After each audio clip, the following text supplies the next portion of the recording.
I'm just going to say it. The traditional $40 streaming stick is dead. If the latest supply chain reports from late May are accurate, Cupertino isn't just updating the Apple TV 4K this year. They are secretly building a $300 gaming monster designed to completely bypass the console wars. Honestly, I thought the rumors of a PlayStation 5 killer were completely ridiculous. But when heavy hitters like Ming-Chi Kuo and MacRumors both confirm that Apple is splitting their 2026 living room lineup into a safe Apple TV Pro and a wildly over-engineered Apple TV Ultra, you have to pay attention. Let's break down exactly what is happening behind closed doors, because the leaks pointing to an active cooling fan and an exclusive Wi-Fi 7 chip are going to change how you build your smart home. First, we need to address the massive split in the lineup. Right now, the standard Apple TV uses the A15 Bionic. It handles your Netflix binge perfectly fine. But recent reports from Makotakara and various Reddit supply chain insiders show Apple is prepping a baseline Apple TV Pro for 2026. This model is expected to pack either an A17 Pro or an A18 chip. We're talking about raw iPhone 15 Pro and iPhone 16 Performance plugged directly into a wall outlet. The crazy part is the connectivity. The leaks suggest Apple is debuting its custom N1 Wi-Fi and Bluetooth chip right inside this box. That means true Wi-Fi 7 and Bluetooth 6 support on the 6 GHz band. You might be wondering why you even need Wi-Fi 7 just to stream Hulu. You don't. But if you stream high bitrate 4K HDR rips off a local Plex server, where you use Infuse for heavy media playback, that massive bandwidth is exactly what you need. Are any of you guys actually running local Plex servers right now? Let me know in the comments, because this new networking chip is a massive deal for local streaming. But the real shocker is the Apple TV Ultra. Mark Gurman has been hinting at a high-end living room device for a while, and the latest 2026 leaks indicate Apple is going all in. We're looking at a thicker, redesigned chassis that actually houses a physical spinning fan. Yes, you heard that right. Apple is putting a fan inside an Apple TV. Why would they do that? Because they are dropping highly binned A19 or even M-series silicon into this thing, and they need to prevent thermal throttling.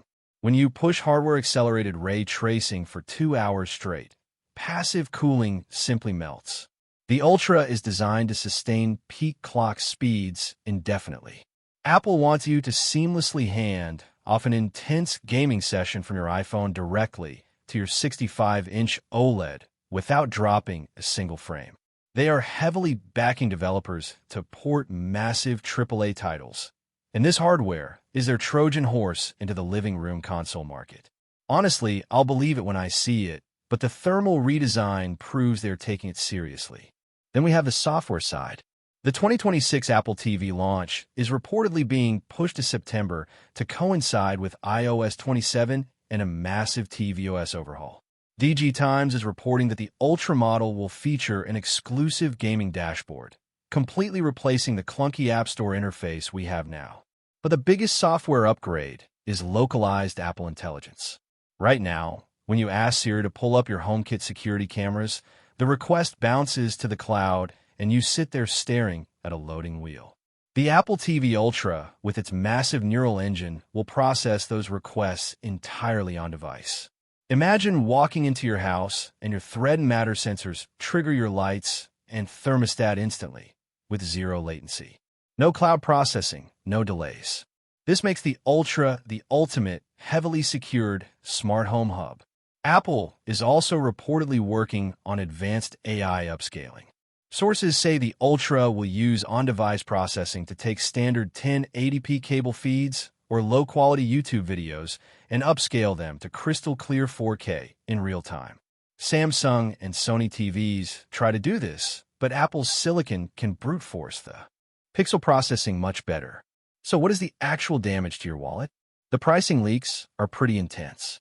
The baseline Apple TV Pro is expected to start around $149, replacing the current lineup. But that Apple TV Ultra, you're looking at a starting price of $299, maybe even $349 depending on the storage tier.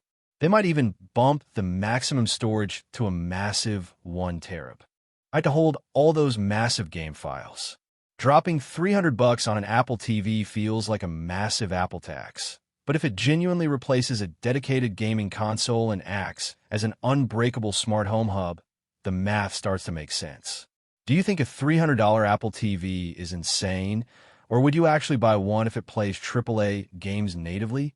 We also have to talk about the missing piece of the puzzle, the controller. You simply cannot market a gaming beast without a dedicated input device. The Siri remote is visually gorgeous, but it's useless for gaming. If Apple expects people to pay ultra prices, they need to release an official, branded Apple gaming controller. Relying on third-party Xbox or PlayStation controllers ruins the seamless integration Apple is known for. The pairing process needs to be instant. If you have to dig through Bluetooth menus just to play a game, the casual audience will never adopt it. The timeline for all of this is pointing squarely at September 2026. Apple is reportedly aligning the release of the Pro and Ultra models with their highly anticipated smart home display. They want to completely dominate your house, from the kitchen screen to the living room television. The A18 and M-series chips are already rolling off the TSMC assembly lines, and the custom networking components are being finalized right now. If Cupertino pulls off this dual release, the days of the cheap, underpowered streaming stick are officially numbered. I am extremely skeptical about their ability to win over hardcore gamers, but the raw hardware they are putting into the Ultra is impossible to ignore.